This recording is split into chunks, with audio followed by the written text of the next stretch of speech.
Gracias a Manuel, a la organización, por acogernos hoy en estas jornadas. Gracias a vosotros también por vuestra paciencia. Yo voy a intentar ajustarme a tiempo porque sé que la atención es limitada. Como decía la compañera, parto de esa idea extraña que Arendt en algún momento, en un texto que se titula La estatura del hombre y la conquista del espacio, habla del advenimiento de una ciencia nuevamente geocéntrica y antropomórfica, no en el sentido, por supuesto, de que esa ciencia fuese a posicionar de nuevo a la Tierra en el centro del universo o al hombre también en el centro de él, en un sentido diferente que tiene que ver precisamente con esa llamada de atención sobre la vulnerabilidad del ser humano, de la condición humana, una vulnerabilidad que el desarrollo científico-técnico pareciera ignorar, en un avance ciertamente temerario como se demostró por los acontecimientos del siglo pasado, vivenciados en torno sobre todo al descubrimiento del poder nuclear, de las armas nucleares. De este modo, de lo que me gustaría hablaros es de la crítica de Hannah Arendt al ethos, a la ética que subyace al desarrollo científico moderno, un ethos que desde su nacimiento se caracterizó por un absoluto desinterés en la búsqueda de la verdad, una absoluta falta de consideraciones pragmáticas de la ciencia. Cito Hannah Arendt. La grandeza de la ciencia siempre ha consistido en que ésta no prestaba atención a los intereses humanos. Su directriz era la siguiente: todo lo que podamos descubrir, lo descubriremos. Todo lo que podamos hacer, lo haremos. Pero si la grandeza de este amor a la verdad absolutamente desinteresado es indudable, también dio lugar a ciertos efectos inesperados e inquietantes cuando de los avances científicos resultó una revolución tecnológica que en pocas décadas transformó la faz de la Tierra, y cuando esa revolución dio lugar a un poder con el que el ser humano jamás había soñado y que parecía poder escapar a su control. Y cuando ese poder mostró su rostro más mortífero con el desarrollo de las armas nucleares, solo el espíritu totalmente desinteresado de la empresa científica al que acabo de aludir permite entender cómo el científico estaba dispuesto a proseguir con su trabajo, incluso aunque éste pusiese en riesgo las condiciones que hacen posible la vida humana y, por tanto, la suya propia. En este contexto, revisar el ethos que inspiraba a la ciencia se volvió realmente urgente, y lo que me gustaría en mi exposición es dar cuenta de un argumento con el que Arendt contribuyó a este debate. Mi hipótesis será que la clave de la argumentación de Arendt descansa sobre su comprensión antropológica, ¿no? Sobre una toma de conciencia de la vulnerabilidad, de la finitud humana ante ciertas aspiraciones de absolutez que reconoce en el desarrollo científico-técnico. En mi exposición procederé siguiendo tres pasos. Primero, haré una breve exposición sobre esta concepción antropológica de Arendt, que aparece en el primer parágrafo de la condición humana. Luego me referiré a cómo esta comprensión antropológica está implicada en la comprensión, en la lectura que la propia Arendt hace de la revolución científica, el nacimiento de la ciencia moderna. Y por último, expondré cómo en el desarrollo de esa ciencia moderna hay en juego una negación del sentido de esta concepción antropológica, una ilusión de infinitud que no se corresponde con el carácter vulnerable, finito del ser humano. Vale. Hay una especial relación entre la interpretación que Arendt hace de la revolución científica y su peculiar comprensión antropológica. Esta comprensión, como he dicho, la muestra Arendt, o la expone parcamente, porque Arendt no era amiga de prolegómenos metodológicos, una autora que, por así decirlo, iba directa al grano, en el primer parágrafo de la condición humana. Y allí no utiliza un ejemplo muy concreto, un ejemplo hipotético, hace como un ejercicio de imaginación, y que además tiene que ver este ejemplo especialmente con la cuestión del desarrollo científico-técnico. Arendt imagina a una humanidad dispuesta a abandonar la Tierra hacia otro planeta mediante el uso del enorme poderío tecnológico que acumula. La Tierra aquí representa, por supuesto, el conjunto de condiciones naturales bajo las cuales la vida le ha sido dada al hombre, y ese abandono de la Tierra implicaría la transformación de todas estas condiciones y su sustitución por un conjunto de condiciones enteramente nuevas y artificiales. La imagen sería la del astronauta, ¿no?, que tiene que vivir en el interior de una cápsula espacial sin poder entrar en contacto con el exterior bajo el riesgo de morir. Bien, ¿qué hay implicada en esta imagen según Aren? Bueno, lo que demuestra esta imagen y la conciencia de que esos nómadas seguirían siendo humanos a pesar de esa radical transformación de su condición, lo que demuestra esta imagen es que el ser humano carece de naturaleza, de una naturaleza propia y ya dada, al menos en el sentido en el que habitualmente entendemos este término. ¿Qué significa eso de tener una naturaleza? Bien, pues una naturaleza, la naturaleza de una cosa, la naturaleza de un ser, normalmente es ese conjunto de rasgos esenciales que le atribuimos y que delimitan el contorno dentro del cual la cosa resulta reconocible. Y eso significa que las cosas que tienen una naturaleza ya dada, determinada, no pueden transgredir ese límite. Digamos que si lo hacen, se desnaturalizan.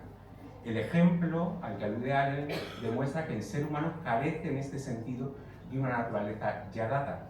Es decir, que aunque su vida transcurre siempre bajo condiciones, bajo ciertos límites que la condicionan, siempre puede transgredir, siempre puede trascender en cierta medida tales límites, intervenir sobre ellos y transformar las condiciones a las cuales está sujeto. Bien, esta comprensión antropológica que hay en juego en la filosofía de Aren, perdonadme igual por lo teórico de la exposición, ahora lo voy a llevar a tierra, es de gran importancia en la lectura que la autora hace de la revolución científica.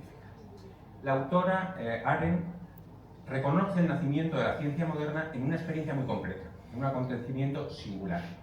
El uso por parte de Galileo del telescopio para observar el firmamento. A Aren no le interesa ni la postulación de un universo heliocéntrico, ni las observaciones sobre la caída de cuerpos, los dos desarrollos habitualmente que más atención han recibido en la aportación galileana. Lo que le interesa es esta experiencia singular por la cual por primera vez el científico se valió de un objeto, de un instrumento técnico para acceder a la verdad. Y lo que reconoce Aren en ese uso de un artefacto técnico y la búsqueda científica de la verdad es una transgresión de las condiciones naturales en las que transcurre la vida humana. Lo radicalmente novedoso en Galileo fue que en su experiencia, por primera vez el ver estuvo atravesado por un cierto hacer, y el desvelamiento de la verdad no fue el mero resultado de la observación, sino de la activa intervención del hombre como fabricante de utensilios, mediante el ingenio de sus manos, consiguió eludir el punto de vista al que el ser humano está naturalmente sujeto, el punto de vista de una criatura sensible que nace y muere en la tierra, obligando a comparecer algo que hasta entonces había permanecido oculto. Es esta peculiar capacidad que Aren suele llamar punto de Arquímedes, la capacidad del ser humano de conocer su entorno como si ocupase una posición situada más allá de él, la posibilidad que sostiene, en opinión de la autora, todo el desarrollo científico de la modernidad. Todo el conocimiento científico moderno se sostiene sobre este punto de Arquímedes. El científico conoce la naturaleza terrestre, por así decirlo, como si la considerase desde algún punto flotante en medio del universo. Ahora bien, cuando el telescopio permitió a Galileo acreditar algo que contradecía el modo en el que el mundo aparece habitualmente, es decir, acreditar que el Sol no sale por el este y se oculta por el oeste, como evidentemente vemos cada día, sino que más bien es la Tierra la que gira en torno al Sol, la consecuencia que se siguió de ello fue la inmediata desacreditación de dicha experiencia y la convicción de que la verdad solo podía ser alcanzada trascendiendo su punto de vista. Nace aquí un imperativo epistémico que atraviesa toda la modernidad. El imperativo de evadir la condición humana. El imperativo de encontrar una posición situada más allá de esa condición natural del hombre, a partir del cual construir un saber científico. Y lo que me interesa es que Aren detecta que a partir de ese imperativo, de un imperativo epistémico, van a hacer también un imperativo ético. Van a hacer un cierto ethos científico. Este imperativo de evasión vino acompañado por una novedosa comprensión de la actividad científica y de la meta a la que estaba orientada.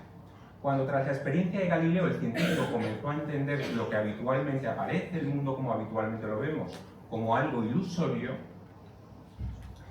olvidó el clásico propósito de salvar las apariencias, el propósito de la ciencia clásica, pregalileana, para buscar, más allá de esas ilusiones, la auténtica realidad que las producía. De ahora en adelante, la ciencia ya no podría consistir en el ordenamiento y la interpretación de los hechos observados, sino en su empeño por abrirse camino más allá de ellos hacia la auténtica realidad, los procesos naturales que los producen. Por la misma razón, la cognición dejó de tener en la observación su experiencia fundamental y se volvió tremendamente activa, experimental, ¿no? Eso es lo que hace el científico en sus experimentos, interviene activamente sobre los fenómenos, los produce, por así decirlo, en su laboratorio. De este imperativo epistémico de evasión y su empeño por abandonar el punto de vista natural del ser humano, resultó una enorme, inusitada, inaudita ampliación de las capacidades cognitivas de la humanidad y también el desarrollo de un poder tecnológico inesperado. El deseo de poder nunca se encontró, según Hannah Arendt, entre las motivaciones del científico. Lo cierto es que si la ciencia dio lugar a ese enorme aumento del poder, fue precisamente porque desde el comienzo se aproximó a la naturaleza intentando desentrañar esos procesos ocultos que sostenían los fenómenos naturales. Claro, en el experimento el científico reproducía esos procesos y finalmente fue capaz de medirlos, predecirlos y controlarlos y usarlos para su propio provecho. Pero, como decía, esto no significa o esto no implica que la intención del científico en esa transgresión original de la condición humana fuese la búsqueda de poder. Al contrario, según Arendt, de hecho, en el mismo gesto de evasión del punto de vista naturalmente humano, el científico había dejado atrás la posición que habitualmente ocupaba junto a sus semejantes, desprendiéndose de este modo de cualquier afán pragmático y desvinculando su búsqueda de la verdad de toda consideración sobre sus implicaciones y consecuencias para la humanidad. Es aquí donde el imperativo epistémico de búsqueda de una verdad que necesita evadir la posición que el ser humano naturalmente ocupa, da lugar a un cierto ethos, a un absoluto interés, a un desinterés, a una absoluta falta de conciencia sobre las consecuencias que de la investigación científica pueden seguirse para todos los seres humanos. Como decía al comienzo de mi intervención, es este carácter esencialmente desinteresado del ethos científico lo que en gran parte explica que el científico parezca siempre dispuesto a continuar con su trabajo cuando éste pone en riesgo las condiciones de la vida humana. Que parezca más posible, por decirlo así rápidamente, que este planeta salte por los aires y que nosotros huyamos a Marte antes que el imparable desarrollo científico-técnico encuentre freno. Este inexorable, imparable avance de la ciencia científica está vinculado en el planteamiento de Arendt a una ilusión que se desprende del modo en el que se había configurado la actividad científica de la modernidad. A esto se refiere Arendt en La vida del espíritu. ¿De tiempo cómo vamos? ¿Debería ir concluyendo? Vale. Bueno, pues yo creo que voy a pasar de esto. La ilusión es la siguiente. Ya he expuesto que la actividad científica o la comprensión que el científico tenía de su propia actividad se articuló del siguiente modo. El científico siempre se enfrenta a fenómenos, a lo que inmediatamente aparece y lo interpreta en términos de ilusión y se remonta más allá de esas ilusiones hacia los procesos ocultos que las constituyen.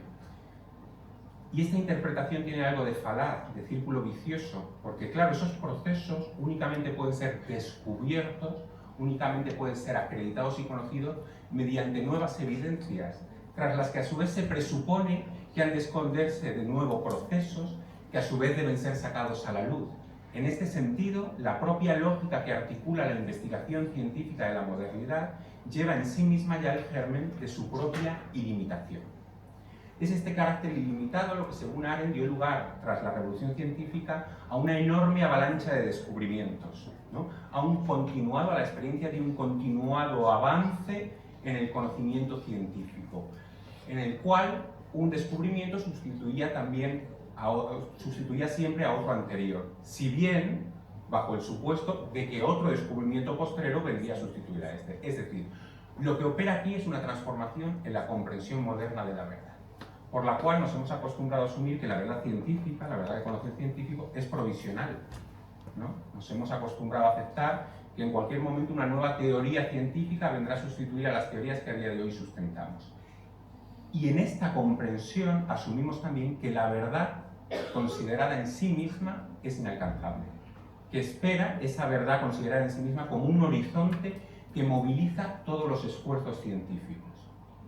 La verdad se fragmenta, se convierte en provisional, pero la verdad en sí misma es inalcanzable. Y lo que me interesa es este carácter inalcanzable de la verdad, porque lo que implica, según Hannah Arendt, es que asumimos que lo que espera en ese horizonte, por así decirlo, es la aspiración a una posición incondicionada. Es decir, ¿qué sería la verdad en sí? Una verdad de iure por sí misma inalcanzable. Sería una verdad que ya no se corresponde con las limitaciones que condicionan a todo punto de vista. Una verdad de iure inalcanzable para el ser humano. Es este afán de absolutez el que desde su horizonte moviliza, según Arendt, toda la empresa científica. Y lo hace de una forma temeraria por la siguiente razón. Y con esto ya concluyo. Esta lógica del desarrollo científico, en un sentido antropológico, implica una confusión respecto al modo de ser de la condición humana. Una confusión de la posibilidad humana de eludir las limitaciones que conforman su condición con una aspiración a transgredir su propio carácter condicionado, a conquistar una posición absoluta. Pero en un sentido ético, esta ilusión de ilimitación implica la posibilidad de que el científico prosiga con su actividad indiferente por completo a las limitaciones fácticas de la humanidad y a las condiciones e intereses que de ellas se desprenden. De esta negación de la finitud surge la fuerza que impulsa el sempiterno avance de la empresa científica. Así perezca el mundo y los hombres que viven en él. Muchas gracias.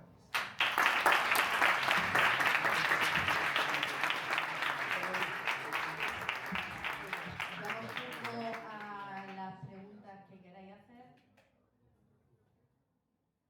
Si no tenemos ninguna pregunta...